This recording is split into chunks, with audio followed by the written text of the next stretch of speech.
একজন মানবিক মানে সহজ সরল মানুষ আমার জীবনে আমি আর দ্বিতীয় কাউকে দেখি নাই।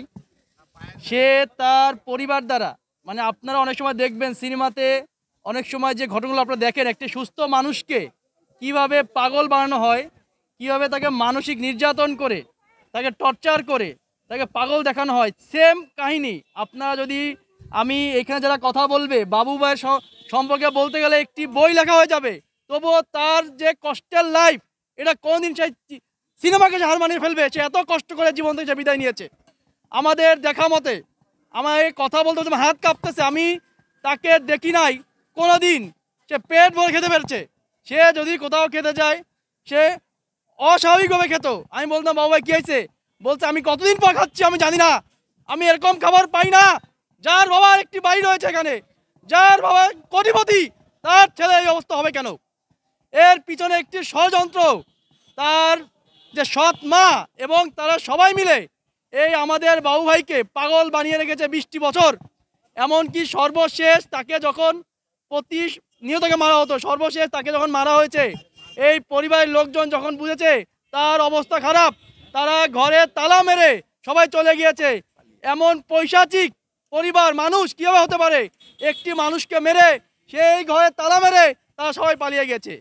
তারাও জানে না সেই মানুষটি বেঁচে আছে কিনা মারা গেছে। এলাকাবাসী সবাই মিলে সেই ঘরের তালা ভেঙে বাবু ভাইকে উদ্ধার করে তারপর তারা হাসপাতালে নিয়ে যায়। সেখানে সে চিকিৎসাধীন অবস্থায় 2 দিন পর মারা যায়। মারা যাওয়ার পরে এই পরিবারের লোকজন চেয়েছিল ঘটনা ধামাচাপা থেকে যায়, এজন্য তারা সেই লাশটাকে নিয়ে আসার জন্য হাসপাতালে প্রশাসনের সাথে এবং আমি যতদূর শুনেছি খালিশপুর থানা প্রশাসনের সাথে হাত মিলিয়ে তারা এই কাজটি করতে চেয়েছিল। এলাকাবাসী সচেতন হয়ে উদ্বুদ্ধ হয়ে এই বিচারের সুষ্ঠু তদন্তের জন্য সেই লাশটিকে পোস্টমর্টমে নিয়ে যায় এবং প্রতিনিয়ত এখনও সেই যে তার বাসার পালক পুত্র এবং যে তার ছোট মেয়ের জামাই তারা হুমকি ধুমকি দিয়ে যাচ্ছে আমরা এই পোস্টমর্টমের রিপোর্ট ঘুরিয়ে দেবো, আমরা এলাকাবাসীকে দেখে নেবো। এত সাহস কোথা থেকে আসে তাদের?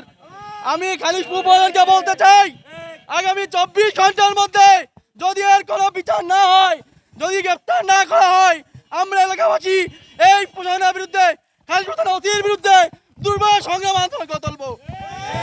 আমি বলতে চাই এই যারা এর সাথে জড়িত এর পরিবার এবং সেই ছোট মেয়ের জামাই এদেরকে দ্রুত প্রশাসনের আওতায় এবং বিচার আওতায় নিয়ে আসতে হবে। না হলে এই পরিবারের উপরে এখনো হুমকি ধমকি আসতেছে। আমরা এর দ্রুত বিচার ও সুষ্ঠু তদন্ত চাই। যদি খালিশপুর থানা ওসি এটি করতে ব্যর্থ হয়, সাধারণ মানুষের মনের ভাবনা বুঝতে যদি সে ব্যর্থ হয়, তখন সে অনেক বড় বিপদ আপনি পড়ে যাবেন, তখন কিছু বলার থাকবে না আর। তাই আমরা বারবার প্রশাসনকে বলতে চাই প্রশাসন আমাদের বন্ধু, প্রশাসন আমাদেরকে সহযোগিতা করবে, আমরা প্রশাসনকে সহযোগিতা করব। কিন্তু প্রশাসনের উচিত আমাদের এই সমাজের এই এলাকার মানুষের মনের ভাবনা বাঁধা। এখানে এত মানুষ এসে দাঁড়িয়েছে কিসের জন্য? শুধুমাত্র একটি অসহায় মানুষের সুষ্ঠু বিচারের জন্য, সুষ্ঠু তদন্তের জন্য। সে বেঁচে থাকতে আমরা তেমন কিছু করতে পারি নাই, কিন্তু তার এই মৃত্যুর যে রহস্য অস্বাভাবিকভাবে এটি বিশ্বাসযোগ্য নয়। একটি সুস্থ মানুষ 2 দিন আগেও যে বাজার থেকে ঘুরে গিয়েছে সেই মানুষটি হঠাৎ করে কীভাবে মৃত্যু করে পড়ে।